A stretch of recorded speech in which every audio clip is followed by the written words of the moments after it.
Fake HOA agents tried to snatch my kid too bad. I'm a Navy SEAL who doesn't miss under pressure. The sun hung low over the manicured lawns of Karen Court, casting long shadows across the cul-de-sac, where every house looked like it had been stamped from the same suburban mold.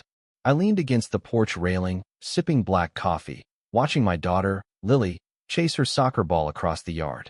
At 8 years old, she was all energy and laughter, her blonde ponytail bouncing as she darted between sprinklers.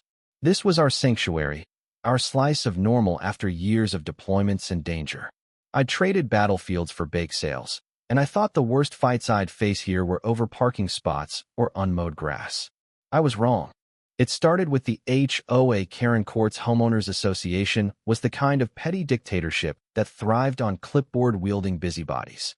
They'd send strongly worded letters about fence heights or mailbox colors, signed by Karen M., HOA president.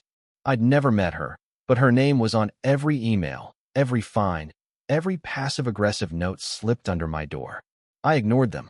After surviving ambushes in Fallujah, I wasn't about to lose sleep over a $50 fine for my trash cans being visible from the street. But that morning, something felt off. A white van idled at the corner, its tinted windows reflecting the pastel houses. It wasn't the usual delivery truck or landscaper's van. No logos, no plates I could make out from here. My instincts, honed by years as a Navy SEAL, prickled. I set my coffee down and scanned the street. Too quiet. No dog walkers, no joggers, no nosy neighbors peering through blinds. Just the van and the faint hum of its engine. "Lily, come inside for a sec," I called, keeping my voice calm. She groaned but kicked her ball toward the porch. As she ran up, 2 figures stepped out of the van, men in crisp polo shirts, khakis, and lanyards with Karen Court HOA badges. They carried clipboards and wore smiles that didn't reach their eyes. One was tall, lanky, with a buzz cut and a jaw like he chewed gravel for breakfast.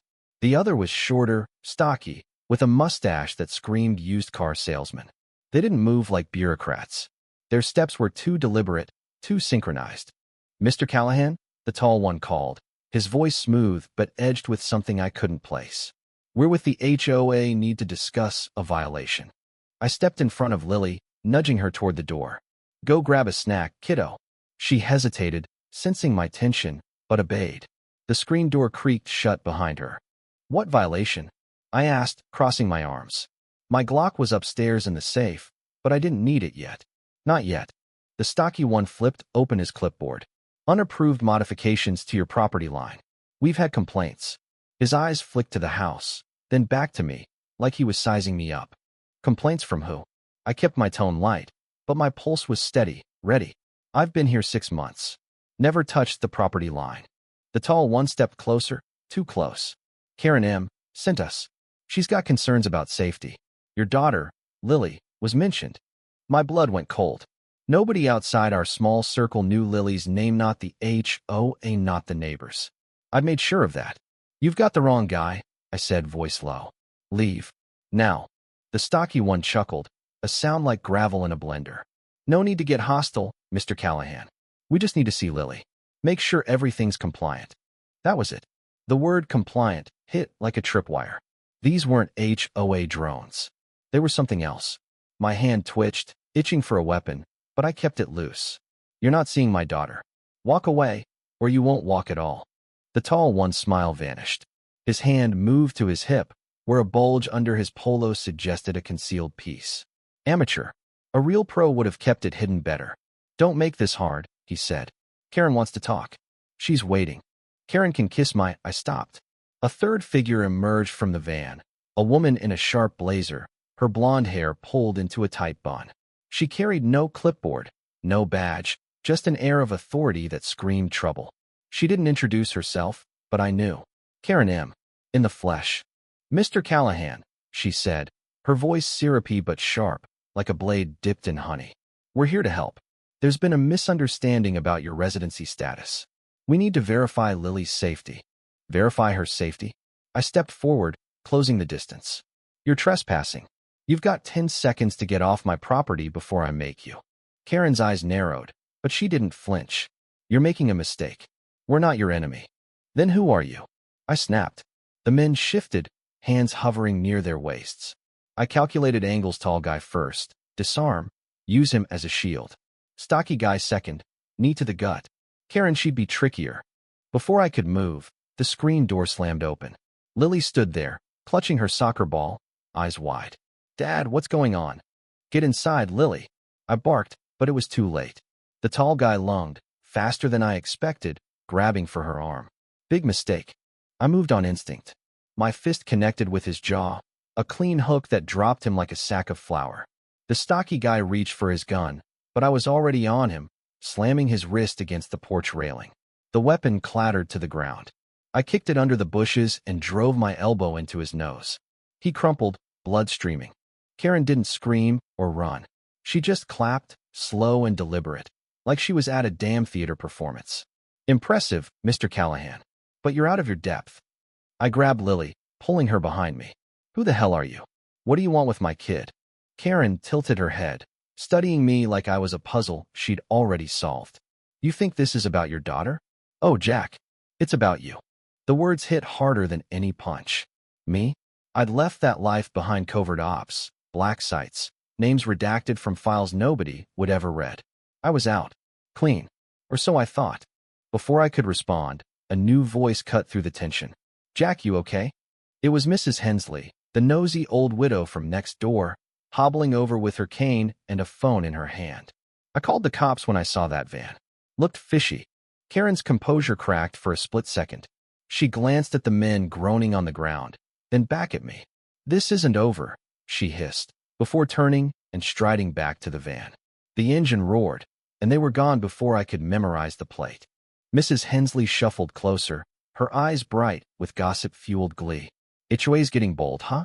You give him hell, Jack. I forced a smile, my mind racing. Thanks, Mrs. H. I ushered Lily inside, locking the door behind us. My heart pounded, not from the fight, but from Karen's words. It's about you. Inside, I checked the windows, secured the house, and sat Lily down. You okay, kiddo?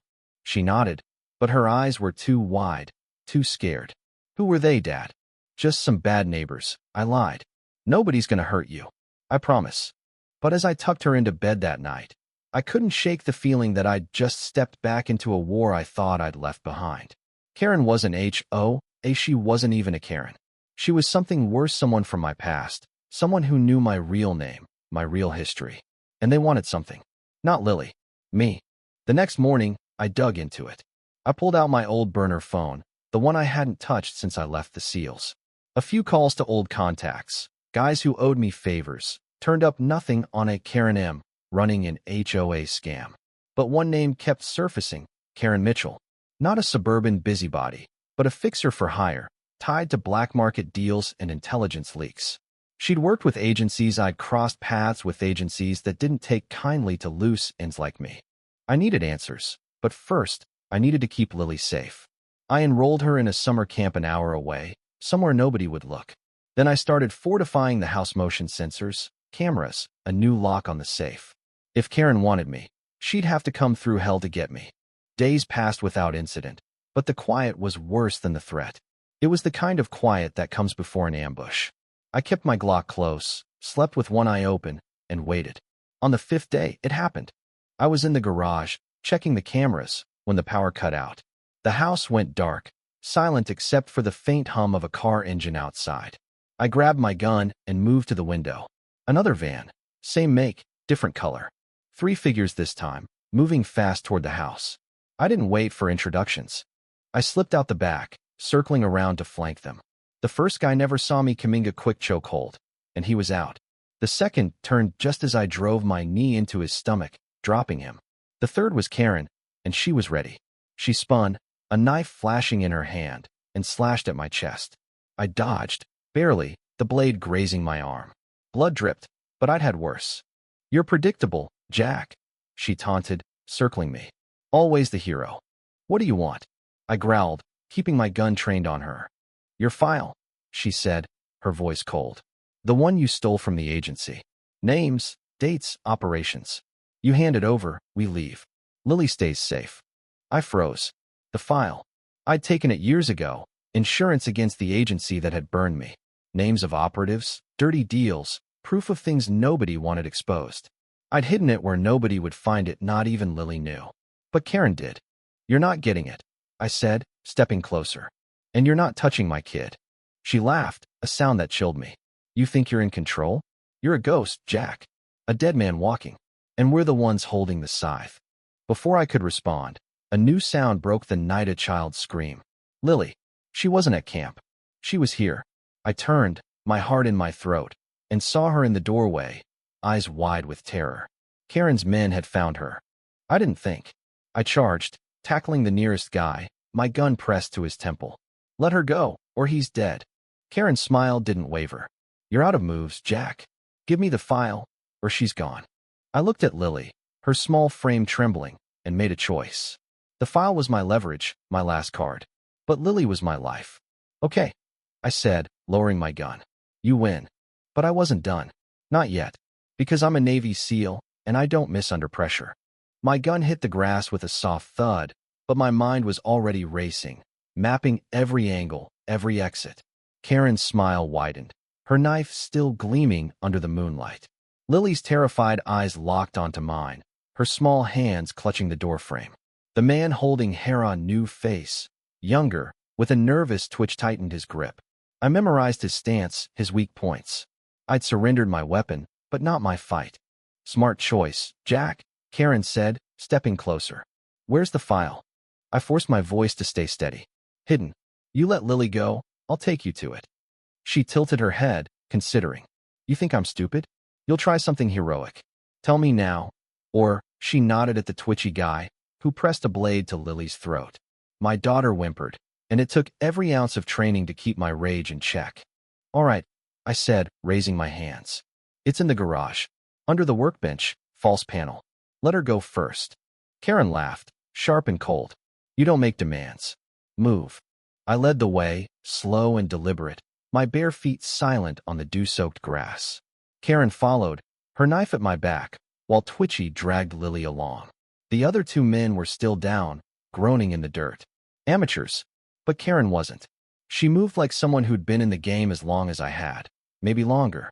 The garage was dark, the air thick with oil and sawdust. I flicked on the light, revealing my workbench cluttered with tools. The false panel was real, but the file wasn't there. It was a decoy, a trap I'd set years ago for anyone who came sniffing. The real file was somewhere nobody would look, not even me, unless I had to. "Open it," Karen ordered. I knelt, prying the panel loose with a screwdriver. Inside was a metal box, locked with a combination.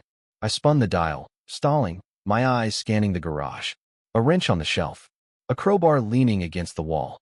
Options. "Hurry up," Twitchy snapped, his voice cracking. "Nervous." "Good.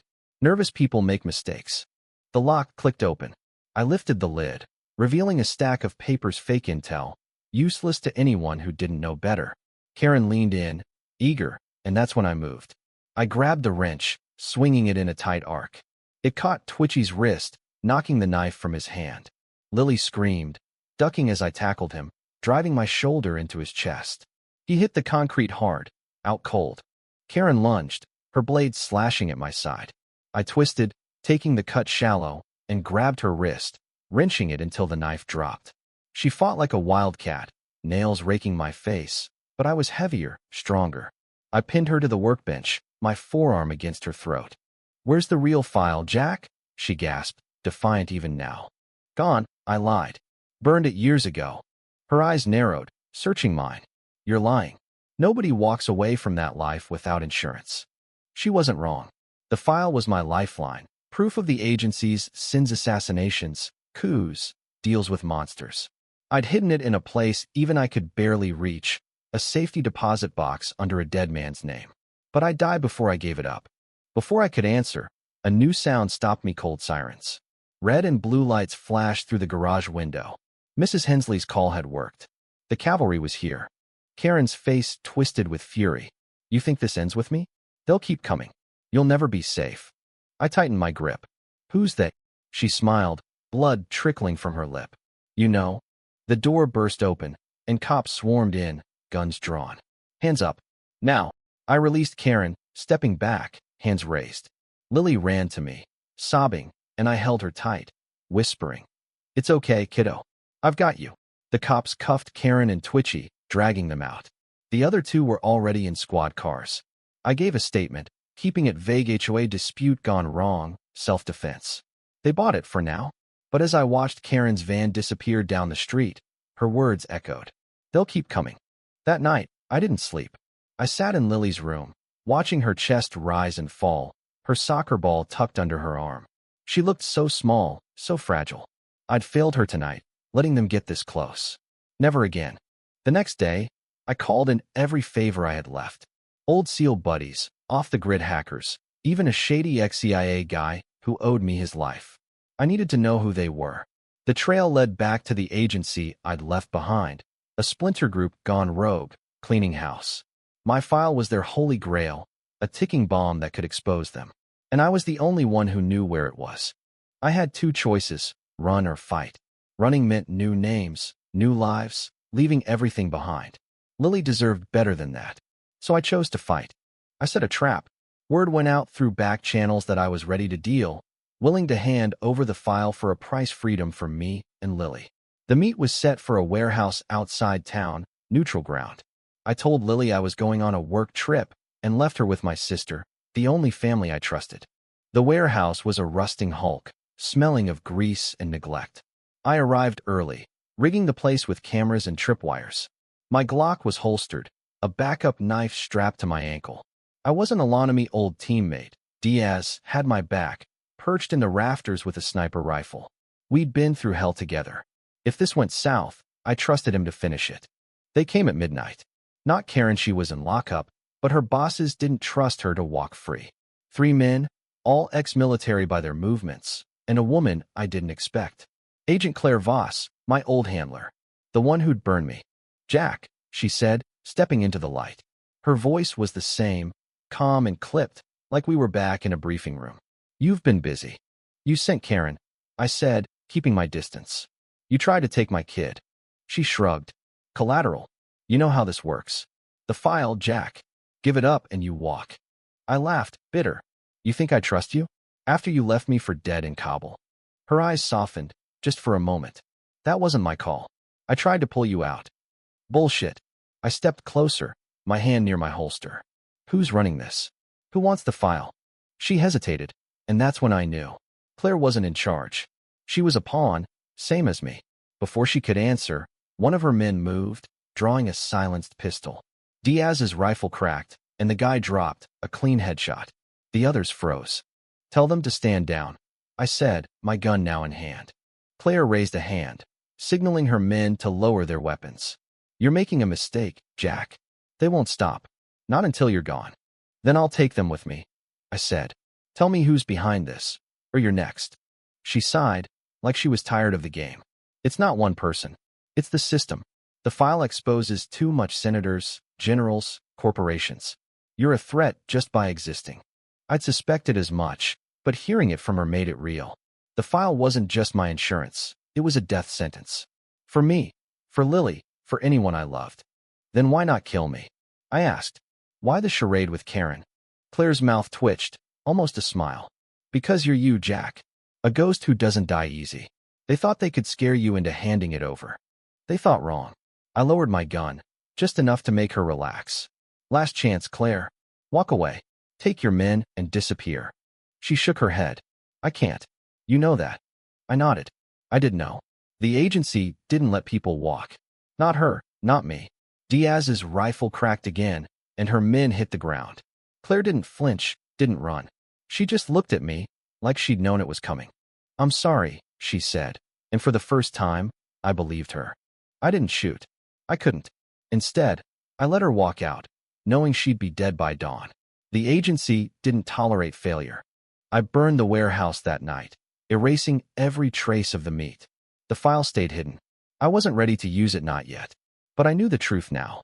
There was no winning, no escape. Just a long, bloody fight to keep Lily safe.